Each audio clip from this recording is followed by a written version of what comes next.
War. Let us stop the war. War in the east, war in the west.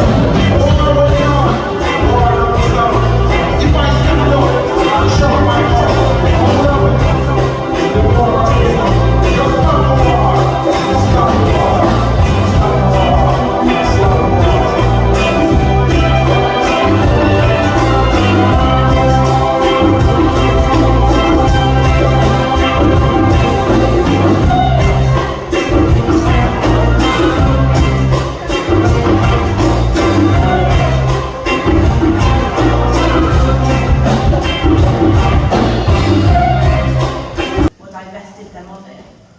It is hardly possible to be black and what education was. In the year before high school, his teacher, Mr. Ostrowski, asked him what kind of career he was thinking of.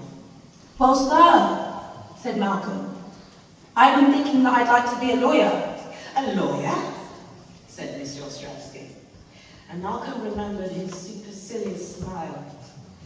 You have to be realistic.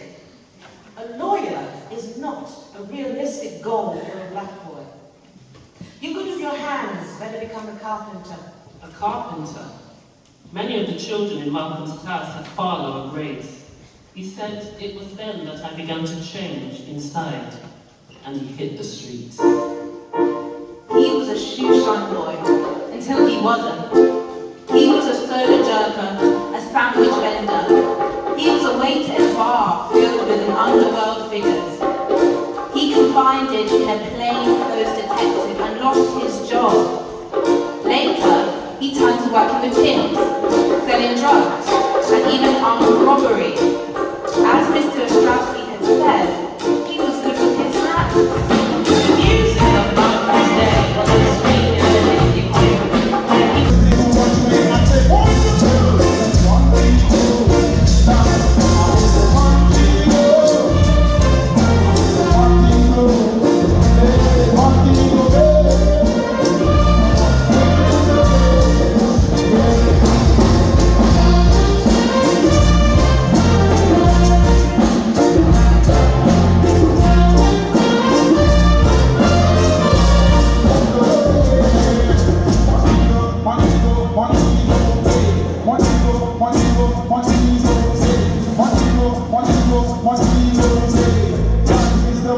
I wanna go. Thank you. 60 years ago, a black man was on stage preparing to address the Organization of Afro-American Unity when he was gunned down.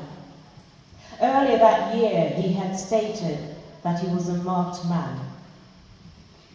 He was killed because of the words he had said, because his commitment to justice was uncompromising and total, because he woke us up to the fog of lies perpetuated by white supremacists, because he told the truth. In the racial climate of this country today, he said, it is anybody's guess which of the extremes in approach to the black man's problems might personally meet a fatal catastrophe first.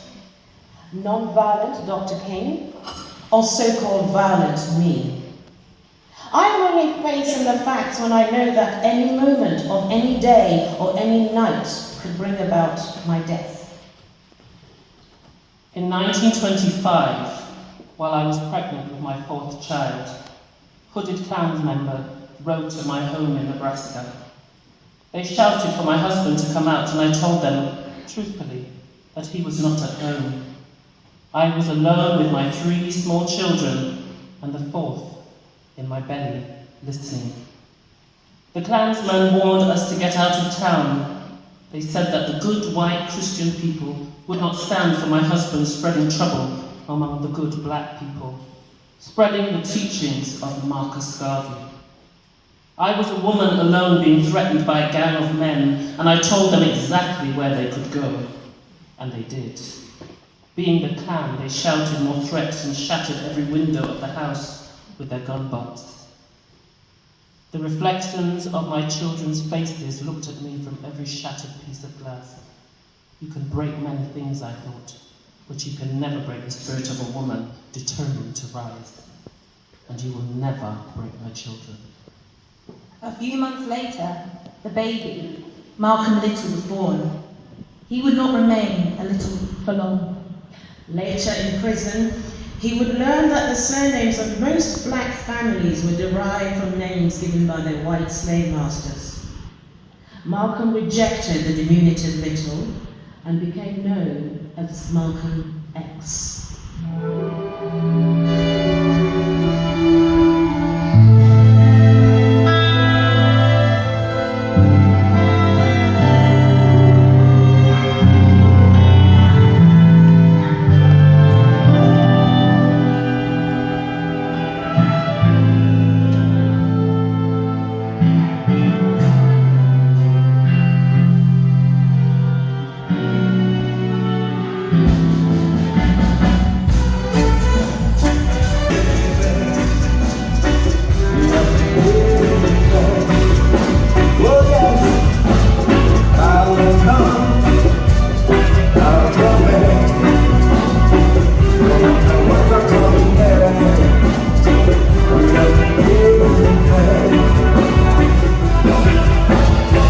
Right,